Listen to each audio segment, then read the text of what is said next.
Hey, this is Mark with another Super Bowler Smash Attack video, and this one is with a Town Hall that's a little bit offset from the center. The Flame Flinger will not be able to get the Town Hall, obviously, in this case, and so the other places I'd be looking to, well, I guess let's first just kind of talk about the thinking about putting the Flame Flinger on the Town Hall side. So I normally don't do it that way, just because if I do that, that means the smash is going to come, it's going to be smashing like straight into the Town Hall right away, and that's normally a bad idea because typically the Super Bowlers will die off after they go through the Town Hall poison bomb. Or there'll be significant damage. They won't be able to survive. Even the healers won't be able to get them to survive that oftentimes. And so I just normally am not thinking about smashing into the top. That rarely ever happens. I mean, basically never. And so I'm always looking to, if I can't take the Town Hall down with the Flame Flinger on its own, I'll be looking to come from further away, and in this case, there are Inferno Towers in the couple of corners, and there's actually an Inferno Tower over here too, not as close to the corner, and so that's a problem for the Warden for sure. I normally, if I can, I try to avoid the single Inferno Tower with the Warden, because even if I use a couple of spells to help the Warden out, it can be a problem. It's one of the ways that I can lose the Warden ability. And so that's a real possibility. And so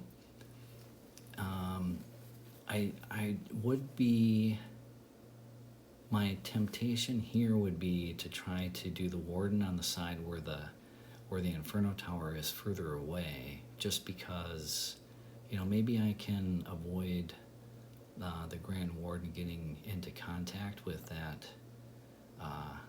Inferno Tower, and so it's either so the Flame Flinger would be either at the 6 o'clock or 12 o'clock, and then the Warden at 3 o'clock would be my normal thinking here. And the expos are they're kind of by the Town Hall, so all of these entries, the expos, are not going to be a problem whatsoever. And the mortars, there's one here, and here. So they are, where's the fourth one? I'm not seeing the fourth mortar offhand.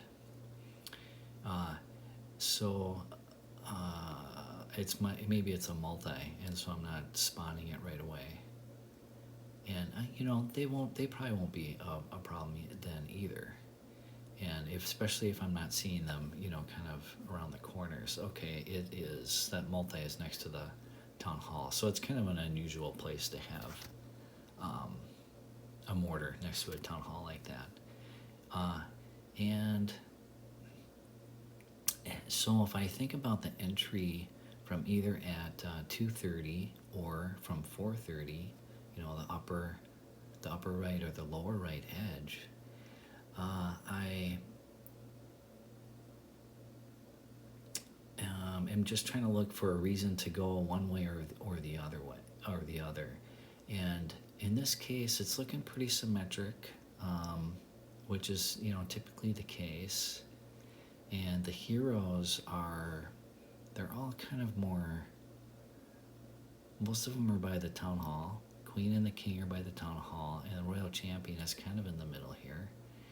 And so that the Royal Champion, that's really would be one reason for me to want to try to come from the 430 side. I'm a little bit biased at coming from the 430 side. It's kind of my go-to side. It's the most comfortable side for me to attack, and I think it's the whole right-handed thing. You know, I'm right-handed, and it's just kind of easier to attack from that side. You can see the whole screen while you're attacking. You know, if you're right-handed, kind of the idea is that if say the upper left edge, if I were going to attack there, well, being right-handed, my hand is, if I don't try to do something kind of weird, like bend my hand in a weird way, my hand is going to be covering the screen, and so I can't really see as well. And it's not so much the case from the bottom left, but my hand it's not as sort of natural to do it on that side. Being right-handed, it's kind of the more comfortable orientation for the hand to be. And so I do tend to bias to attack from that side. If everything being equal, I will probably just attack from that side, just because it's the sort of the most natural, most comfortable way for me to do it. But the fact that the Royal Champion is a little bit on that side too, I kind of like the idea of the smash right away, taking out the Royal Champion. I've got the Headhunter in this army, the one Headhunter, and so with the main push of the army and the Super Bowlers, I would just go ahead and send in the Headhunter at the same time. The Warden ability, if I can time it right, then I can get the Headhunter covered under the Warden ability, and that's enough to take out the Royal Champion. If it's a Warden ability Headhunter invincible, that should take out most of if not all, the Royal Champion. And so it's just another reason for me to want to attack from that side. And then the pathing here, this is kind of an unusual type of a base. I don't know how you'd classify it. There's this ring that goes around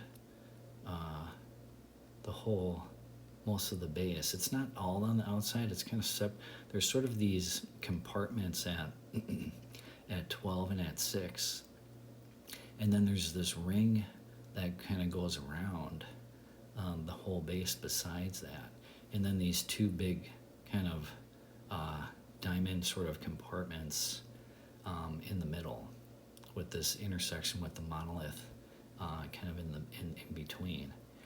And so I guess for the pathing, ideally you'd want to break that outer ring and keep the troops coming in. Like if I come in at 430, I would ideally want to get rid of this scattershot. It's pretty deep. That scattershot is pretty deep in, and well, let's say we come in with the Flame Flinger then from 6 o'clock.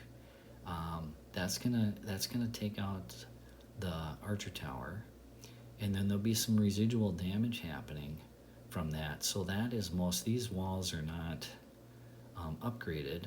Well, they're not Town Hall 15, I guess. And yeah, they're actually Town Hall.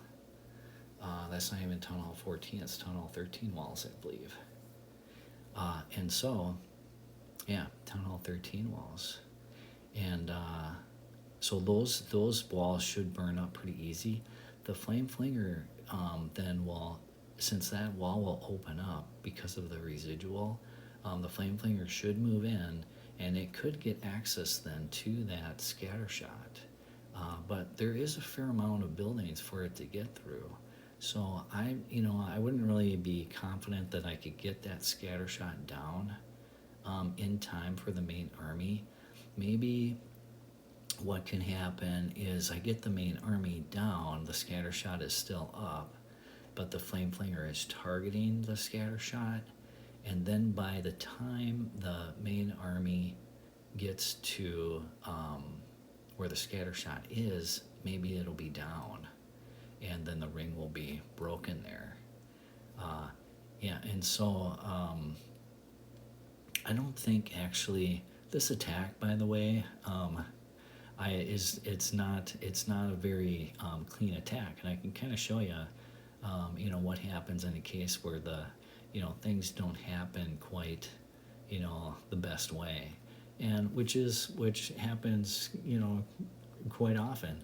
I definitely make mistakes. It's unusual, really, for me to have an attack where everything just goes perfectly the way I would want it to go. There's usually problems that happen in attacks, and so this one does have its problems. But the way I would want the army to path here is, and I probably wouldn't even need a super wall break on this one, is I would put like a jump probably like right where this little statue is, and put a jump there so that the army will kind of jump into this eagle compartment. And it's a pretty big compartment, but so the super bowlers would smash through this compartment, and they could get distracted with this ring, for sure, but I would put a jump on top of this monolith as well, and then that gives the super bowlers access to this town hall and all this heavy damage that's in this town hall compartment, all those expos. I mean, I really would want the super bowlers to take out the expos in the town hall, and these heroes is really what I need the super bowlers to take out. The heroes just can't take out all of that damage. It's way too much damage for heroes to take out. So the super bowler army is what really needs to take out at least most of it.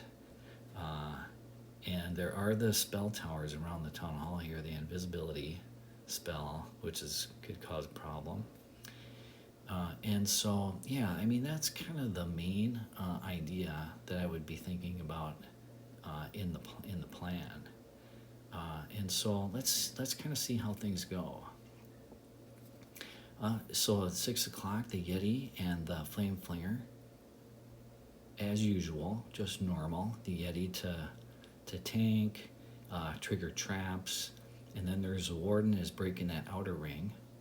So no problem with the Warden kind of breaking the ring on that side. Pretty easy.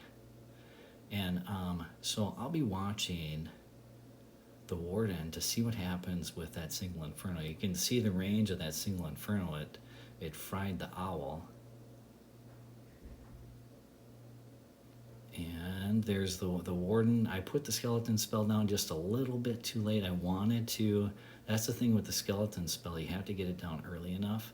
So I had to freeze the inferno. The skeleton spell is still there, but there is a break in the skeletons, and it goes after the Warden. I needed to put that freeze down a little bit sooner. I lose the Warden ability because I didn't get that freeze down soon enough. So swagging the Warden ability on this one. The Warden is continuing to work, and I do use a super wall break to open up that compartment. Here comes the main army pulling over the Warden with the king, and the Flame Flinger is working on that scatter shot.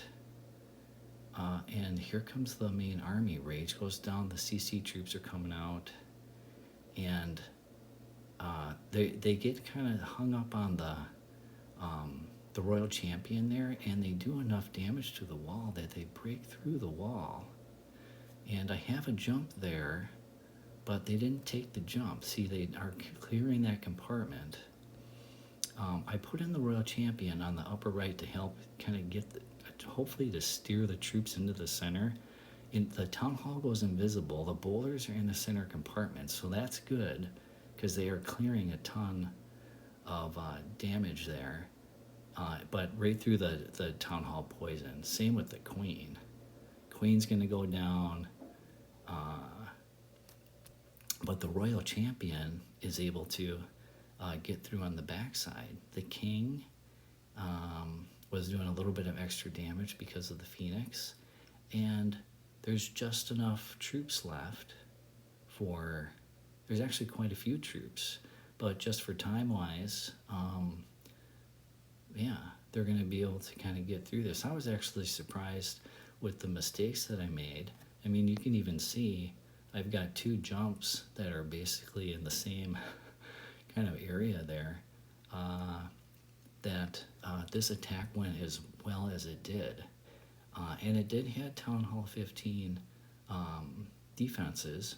It was reasonably upgraded. You know, some of the walls could be upgraded better.